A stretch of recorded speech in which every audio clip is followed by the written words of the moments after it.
Hi hello friends, welcome to my channel kitchen queen Lakshmi. ఏంటో మందార పూలు కాస్తున్నారు అనుకుంటున్నారా? హెల్త్ టిప్ అండి, తప్పకుండా వర్క్ అవుద్ది మీకు.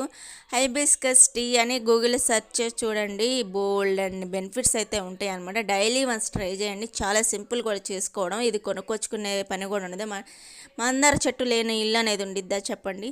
4-5 మందార పూలు కోసుకొని ఒక గ్లాస్ వాటర్ ఇలా కాచి మందార పూలు పక్కా తీసేసి మందార పూల వాటర్ కొద్దిగా గ్లాస్లో పోసుకొని 4-5 ఐస్ క్యూబ్స్ వేసుకొని హాఫ్ చెక్క లెమన్ పిండుకొని 1 స్పూన్ హనీ కానీ షుగర్ అయితే యూజ్ చేయదండి, బెల్లం సిరప్ కానీ వేసుకొని తాగండి. చాలా మంచిదండి హెల్త్కి. అయితే high cholesterol, high BP, hyper tension, అలాగే గర్భసంచి ప్రాబ్లమ్స్ అనేవి ఉండవు, ఇన్ఫెక్షన్స్ ఉండవు. మన బాడీకి యాంటీ ఆక్సిడెంట్గా పనిచేస్తుంది అనమాట, ఒక టానిక్ లాగా పనిచేస్తుంది. హెయిర్ గ్రోత్కి కూడా, కలర్ ఇంప్రూవ్మెంట్కి కూడా చాలా వర్క్ అవుతుంది. తప్పకుండా ట్రై చేయండి. అది ఊరికే దొరికాయని చీప్గా చూడొద్దు, బెనిఫిట్స్ అయితే బోల్డ్ అని ఉంటాయి. Please like, share, subscribe my channel. Bye.